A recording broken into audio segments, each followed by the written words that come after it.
بسم اللہ الرحمن الرحیم۔ رمضان میں قرآن پڑھتے وقت یہ 3 غلطی کبھی مت کرنا۔ قرآن کریم وہ واحد کتاب ہے جس کے ایک حرف کی تلاوت پر 10 نیکیاں ملتی ہیں۔ حضرت عبداللہ بن مسعود رضی اللہ تعالیٰ عنہما روایت کرتے ہیں، جس نے کتاب اللہ کا ایک حرف پڑھا، اس کے لیے اس کے عوض ایک نیکی ہے اور ایک نیکی کا ثواب 10 گنا ہوتا ہے۔ میں نہیں کہتا الف لام میم ایک حرف ہے، بلکہ الف ایک حرف، لام ایک حرف اور میم ایک حرف ہے۔ تلاوت قرآن افضل ترین عبادت میں سے ہے۔ حضرت نعمان بن بشیر رضی اللہ تعالیٰ عنہما بیان کرتے ہیں کہ حضور نبی اکرم صلی اللہ علیہ وآلہ وسلم نے فرمایا، میری امت کی سب سے افضل عبادت تلاوت قرآن ہے۔ یہ عظیم کتاب ہے جس کی تلاوت کی فضیلت رمضان المبارک کے بابرکت مہینے میں نازل ہوئی۔ اس لحاظ سے قرآن کریم اور رمضان المبارک کا آپس میں گہرا تعلق ہے۔ رمضان المبارک میں قرآن مجید کی تلاوت کرنے والا گویا اس تعلق کو مضبوط اور مستحق کرتا ہے۔ حضور نبی اکرم صلی اللہ علیہ وآلہ وسلم کے متعدد حدیث مبارکہ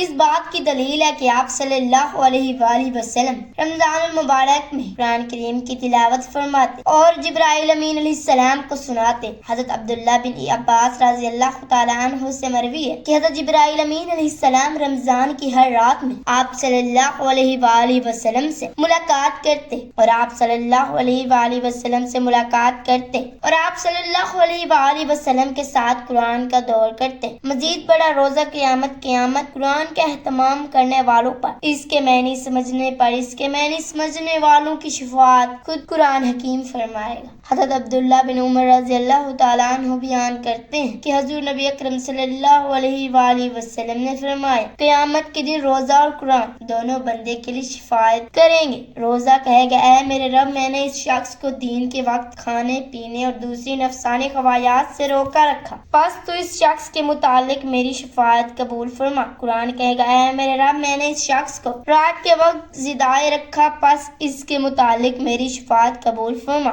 آپ صلی اللہ علیہ وآلہ وسلم نے فرمایا، ان دونوں کی شفاعت قبول کی جائے گی۔ ناظرین، رمضان المبارک کا مہینہ آ رہا ہے۔ رمضان میں قرآن مجید پڑھنے کا شوق ہمارے اندر بہت زیادہ ہو جاتا ہے۔ جیسے رمضان کا مہینہ آتے اور ہم زیادہ سے زیادہ قرآن پاک پڑھیں۔ روزے کے بعد جو سب سے اہم عبادت ہے رمضان کے مہینے کی ہے وہ قرآن مجید کی تلاوت۔ لیکن قرآن مجید کی تلاوت کرتے ہوئے کچھ باتوں کا خیال رکھنا بہت ضروری ہے۔ کہیں ایسا نہ ہو کہ ہم قرآن مجید زیادہ پڑھنے کے چکر میں وہ غلطیاں کر بیٹھیں جس سے ہمیں ثواب تو بہت دور کی بات ہے کہ قرآن پڑھ کر ہمارے وبال بھی بن جائے۔ جب ہم زیادہ سے زیادہ قرآن پاک پڑھتے ہیں تو اس سے زیادہ کے چکر میں ہم قرآن مجید کو اچھے انداز میں نہیں پڑھ رہے ہوتے۔ ہم قرآن مجید کو جلدی پڑھ رہے ہوتے ہیں کہ پڑھتے ہوئے قرآن مجید کے الفاظ کٹ جاتے ہیں، تو پھر یہ طریقہ مناسب نہیں۔ قرآن مجید آپ پڑھیں تو اس بات کا بہت خیال رکھیں کیونکہ قرآن مجید کے جو الفاظ ہیں وہ بالکل صاف نکل رہے ہوں،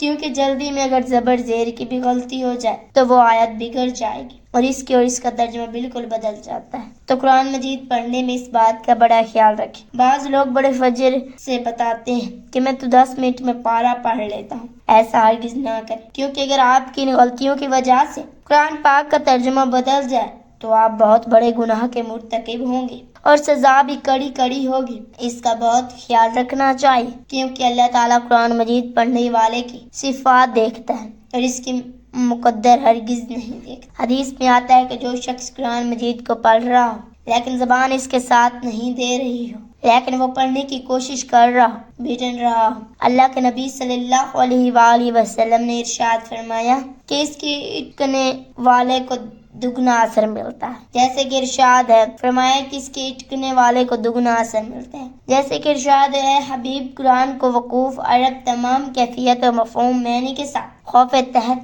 ٹھہر کر پڑھا کرو، ہم ان قریب آپ ہر ایک بھاری فرمان نازل کریں گے۔ نمبر 2، قرآن مجید کو صاف آواز میں پڑھنا چاہیے۔ اکثر لوگ قرآن کو پڑھتے ہیں لیکن ہونٹ نہیں ہلتے، کوئی قرآن مجید آپ کو دل ہی میں پڑھ رہے ہیں لیکن قرآن مجید کی تلاوت نہیں کہلائے گی۔ اس لیے آپ اگر قرآن مجید پڑھ رہے ہو، چاہے آہستہ پڑھو چاہے زور سے پڑھو، لفظوں کی ادائیگی آپ کی زبان سے ہونی چاہیے، جیسے کہ قرآن پاک میں ارشاد ہے، اور قرآن کو ہم نے جدا کر اتارا تاکہ آپ اسے لوگوں پر ٹھہر کر پڑھیں، اور ہم نے اسے رفتہ حالات اور مثالہ کے مطابق تدریس اتارا۔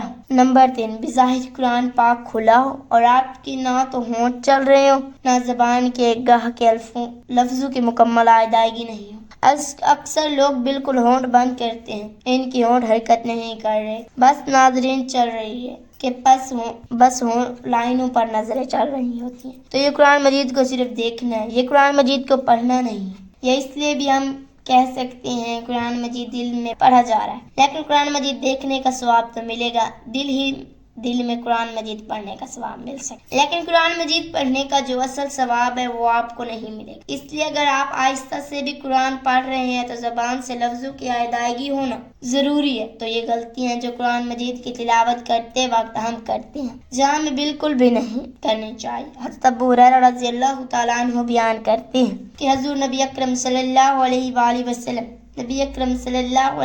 وسلم کے ساتھ حضرت جبرائیل علیہ السلام سال میں ایک دفعہ قرآن کریم کا دور کیا کرتے تھے، لیکن 10 سال آپ صلی اللہ علیہ وآلہ وسلم کا وصال ہوا، اس سال 2 مرتبہ دور کیا۔ پھر آپ صلی اللہ علیہ وآلہ وسلم ہر سال 10 روز اعتکاف فرمایا کرتے، لیکن جس سال آپ صلی اللہ علیہ وآلہ وسلم کا وصال ہوا اس سال 20 روز اعتکاف فرمائے۔ اس حدیث کو امام بخاری، ابو داؤد اور نسائی نے روایت کیا۔ حضرت عائشہ صدیقہ رضی اللہ تعالیٰ عنہ فرماتی ہیں کہ حضرت فاطمہ الزہرا رضی اللہ تعالیٰ عنہ تشریف لائیں اور ان کا چلنا بہو نبی کریم صلی اللہ علیہ وآلہ وسلم کے چلنے جیسا تھا۔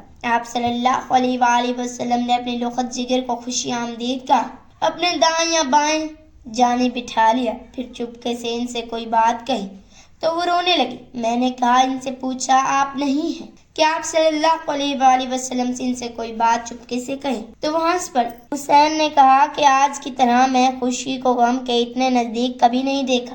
میں نے حضرت فاطمہ رضی اللہ تعالیٰ عنہ سے پوچھا، آپ سے حضور نبی کریم صلی اللہ علیہ وآلہ وسلم نے فرمایا تھا؟ انہوں نے جواب دیا، میں رسول صلی اللہ علیہ وآلہ وسلم کے راز کو ظاہر نہیں کر سکتی۔ جب حضور نبی کریم صلی اللہ علیہ وآلہ وسلم کا وصال ہوا تو میں نے ان سے اس بارے میں پھر پوچھا تو انہوں نے جواب دیا، آپ صلی اللہ علیہ وآلہ وسلم نے مجھ سے یہ سرگوشی کی تھی کہ جبرائیل علیہ السلام ہر سال میرے ساتھ اولاد مزید کا ایک بار دور کیا کرتے تھے، لیکن اس سال 2 مرتبہ دور کیا۔ میرا خیال یہ ہے کہ میرا وقت وصال پہنچا، اور بے شک میرے گھر والوں میں سے تم جو سب سے پہلے مجھ سے مسواک نے مجھے رلا دیا۔ پھر آپ صلی اللہ علیہ وآلہ وسلم نے فرمایا، کیا تم اس بات پر راضی نہیں کہ تم تمام جنتی عورتوں کے سردار ہو، یا تم مسلمان عورتوں کے سردار ہو؟ تم اس بات پر میں ہنس پڑی۔ یہ حدیث متفق علیہ ہے۔ حضرت ابو ہریرہ رضی اللہ تعالیٰ عنہ سے روایت ہے کہ حضور نبی اکرم صلی اللہ علیہ وآلہ وسلم نے فرمایا، حسد رشک تو بس 2 آدمیوں سے ہی کرنا جائز ہے۔ پہلا وہ شخص جسے اللہ تعالیٰ نے قرآن پڑھنا اور سمجھنا سکھائے تو وہ رات اور دن کے اوقات میں یعنی صبح شام کثرت سے اس کی تلاوت کرتا ہے، اس کا پڑوسی سے قرآن پڑھتے وقت ہوئے سنتا ہے تو کیا اٹھتا ہے کہ کاش مجھے بھی اس قیمت سے کان عطا کیا جاتا تو میں بھی اسی طرح عمل کرتا اور اس طرح یہ کرتا۔ اور دوسرا وہ سب جسے اللہ تعالیٰ نے مال بخشا ہے اور وہ اس اللہ تعالیٰ کی راہ میں میں صرف کرتا ہوں، دوسرا شخص اسے دیکھ کر کہتا ہے کاش مجھے بھی اتنا مال ملتا جتنا اسے ملا تو میں بھی اسی طرح عمل کرتا جس طرح یہ کرتا ہے۔ یہ حدیث متفق علیہ ہے۔ حضرت عبداللہ بن عمر رضی اللہ تعالیٰ عنہ بیان کرتے ہیں کہ رسول اللہ صلی اللہ علیہ وآلہ وسلم نے فرمایا، روزہ اور قرآن بندے کے لیے قیامت کے دن شفاعت کریں گے۔ روزہ کہے گا، میرے رب میں نے اسے کھانے پینے اور خواہش نفسی سے روکا، لہذا اس کے لیے میری شفاعت قبول فرما۔ اور قرآن کہے گا، میرے رب میں نے اس رات کے وقت نیند سے روکے رکھا اور قیام اللیل میں مجھے پڑھتا یا سنتا رہا، لہذا اس کے حق میں میری شفاعت قبول فرما۔ رسول اللہ صلی اللہ علیہ وآلہ وسلم نے فرمایا، دونوں کی شفاعت قبول کر لی جائے گی۔ اللہ تعالی ہمیں دین اسلام کی مکمل سمجھ نصیب فرمائے اور ہمیں بہتر عمل کرنے کی توفیق عطا فرمائے، آمین۔ ناظرین، کمنٹ باکس میں اللہ تعالیٰ کے 99 ناموں میں سے ایک نام ضرور ٹائپ کریں۔